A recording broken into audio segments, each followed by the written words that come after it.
Hi guys, Ian here with another lick, and today we're going to be taking a look at this line that centers around sort of an E augmented sound. I'm going to break it down into three parts as usual and slow it down for you all. So the first part is going to sound like this.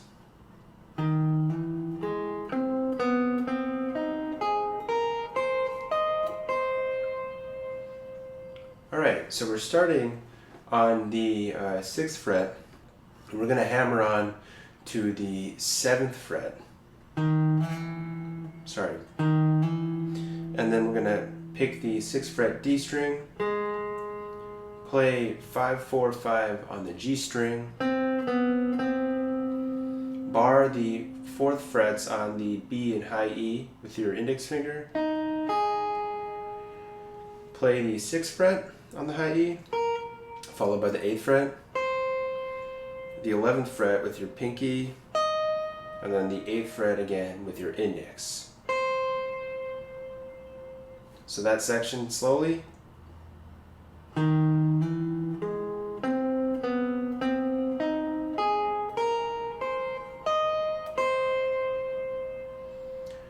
Alright, the next section is this descending triad sequence, and I'm going to play it slowly and then we'll take a look at it.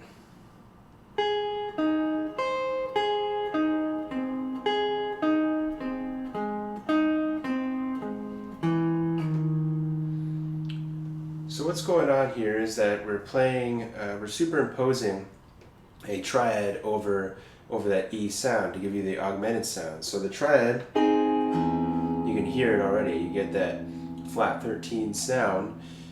I wrote in the notation an A flat triad, and the reason I did that, I know we're in the key of E and we're working with sharps, but I did that because it's just easier to read.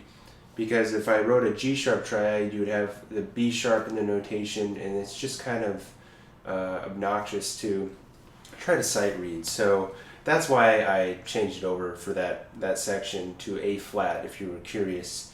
So a little trick that you can use whenever you're playing over a major 7th chord is that you can play from the third degree, of that chord, or that scale. You can play a major triad. So in this case, the major third of E, of course, is G sharp. And if you play a triad from that third degree, you will get this kind of augmented sound. So from the G sharp, we get, of course, the major third. The C, we get the flat 13. And then the D sharp or E flat, however you want to think about it, we get the major 7th. So, for example, if I were playing in the key of C, over like a C major 7th chord, from the 3rd degree I could play a major triad. That major triad would be E, so it could sound like this. Sorry. So, and that works for any key. And this superimposition of triads is very common in jazz and fusion, and it's something I think I'll get into in later lessons. I'll try to dedicate a whole lesson to this concept over different kinds of keys and stuff, and some of my favorites to use. Anyway, I didn't want to digress too much, but figured I would explain what's going on there. So that sequence again, really slow.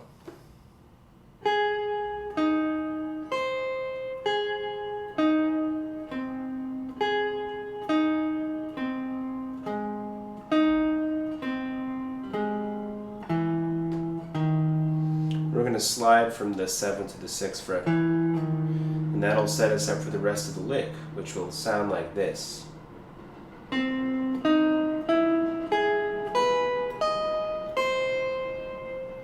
So after we slide down, we're going to play with our pinky on the 10th fret D, play 8 to 9 on the G, bar and play the 9th fret with your ring finger on the B, and then play the 7th fret high E, 11th fret high E, and then end on the 8th fret high E. So if we do the whole lick slowly now,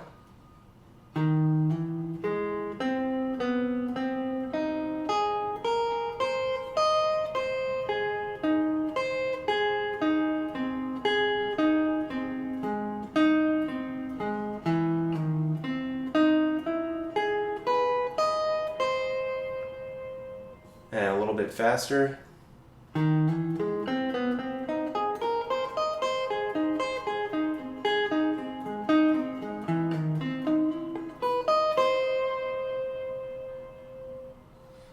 Okay, so that's the lick. I hope you guys enjoyed it, and if you do enjoy these videos, please subscribe. It means a lot to me and helps me out. Give the video a like. I really appreciate it. And if you have any questions or comments, please comment below or message me, and I'll try to get back to you as soon as possible. So thank you for watching, guys, and I'll see you in the next video.